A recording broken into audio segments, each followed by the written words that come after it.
भारत माता की जय, भारत माता की जय. त्यांना मोबदला अजून मिळालेला नाही, त्याबद्दल काय म्हणतो? मोबदला ज्यांना मिळाला त्यांना निश्चितपणे मोबदला देऊ आम्ही, मिळाला त्यांना निश्चितपणे मोबदला देऊ आम्ही, मिळाला त्यांना निश्चितपणे मोबदला देऊ आम्ही. पण हा फ्लायओव्हर होत असताना माझा भूमिपुत्र मेला गेला. दुःख वाटते की ह्या गोष्टींची माहिती माननीय पालकमंत्र्यांना नाही आहे.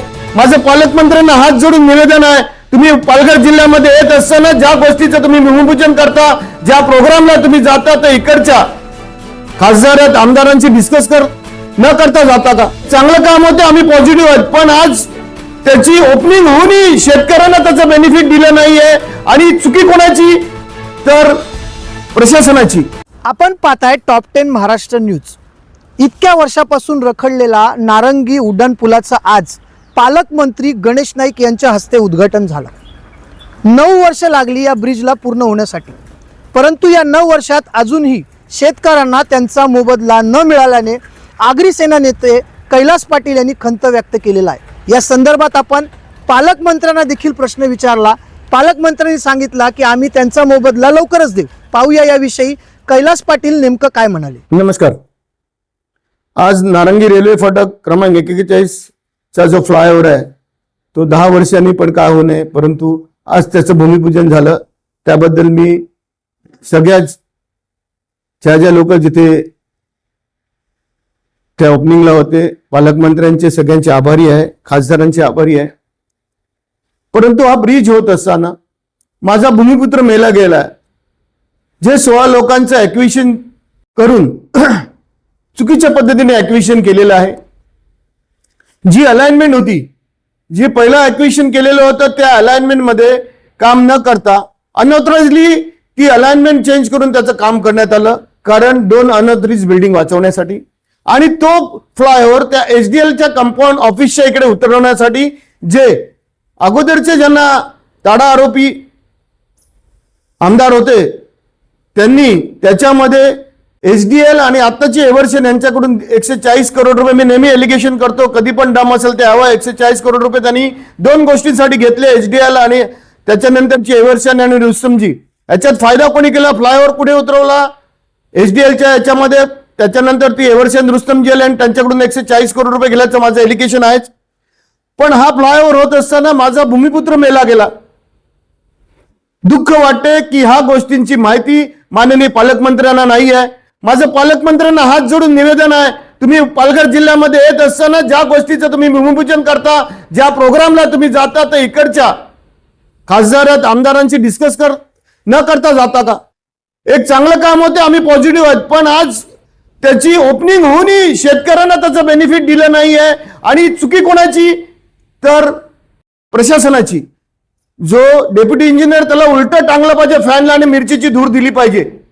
हे ह्याच लायकीचे आहेत की तुम्ही अलाइनमेंट चेंज करत असताना डिझाईन सर्कलची त्यांना परत जी स्ट्रक्चरल डिझाईन आहे ती डिझाईन सर्कल PW कडून घ्यायला पाहिजे, ते न घेता हा अनऑथराइज ब्रिज बांधलेला आहे असं आम्हाला वाटतं. तुम्ही बघा, ब्रिज हा स्ट्रेट लाईन मध्ये असायला पाहिजे, पण हे सगळे स्क्यू मध्ये ब्रिज बांधलेले आहेत. उद्या ऍक्सिडेंट होणार, इकडे मरणार कोण? माझा भूमिपुत्र, इकडचा लोकल माणूस. मग अशा प्रकारे जर शासन चुकीच्या पद्धतीने कोणाचे बिल्डिंग, अनऑथराइज बिल्डिंग बांधायला जर चुकीच्या पद्धतीने ॲक्विशन न करता तिकडे रोड आणि ब्रिज बांधत असेल ते योग्य नाही. ह्या लोकांना, ह्यांच्यावर, या प्रशासनावर अंकुश पण राहायला पाहिजे. जर अनऑथराइज काम केलं तर इकडच्या बिल्डरला तुम्ही MRTP लावता, या ऑफिसरना MRTP लावलं पाहिजे. मला 1 वर्षापूर्वी सांगितलेलं, जे ईडी मध्ये कमिशनर गेले त्यांनी, की आम्ही सगळ्यांना TDR देऊ, पण 16 शेतकऱ्यांना TDR दिला नाही. TDR ची प्रोसिजर कोण करतं? की शासन त्याचं पेपर नोटीस काढते की ही जागा ॲक्विजिशनला गेलेली आहे. ह्याच्यानंतर रेव्हन्यू त्याच्यापर्यंत इंटरफरन्स करतो, त्याचा TLR होऊन त्यांची जागा मोपणी होऊन शेतकऱ्याला मुआवजा दिला जातो. परंतु ही प्रोसेस आजपर्यंत झालेली नाहीये. दुर्दैवाची गोष्ट वाटते. एक चांगलं काम असताना इकडे फक्त मरतो इकडचा भूमिपुत्र. जागा जाते माझ्या भूमिपुत्राची. म्हणून मी गणेश नाईकांना हात जोडून सांगतो, माननीय मुख्यमंत्र्यांना हात जोडून सांगतो, आगरी सेना नेहमीच बीजेपी साठी पॉझिटिव्ह आलेली आहे पालघर जिल्ह्यात नाही अनुषंगाने महाराष्ट्रात. आणि अशा प्रकारे जर आमचाच भूमिपुत्र मरत असेल तर आम्ही काय करायचं. त्यामुळे परत एकदा पालकमंत्र्यांना सांगतो की प्रशासनाला सांगून लवकरात लवकर यांचा TDR देण्यात यावा. आणि हा अनथराइज ब्रिज आहे आणि ज्यांनी ज्यांनी याच्यामध्ये माझं लेटर आहे महानगरपालिकेला कधीचं लेटर आहे बघा त्यांच्यावर त्या ऑफिसरवर ऍक्शन घ्यायला पाहिजे.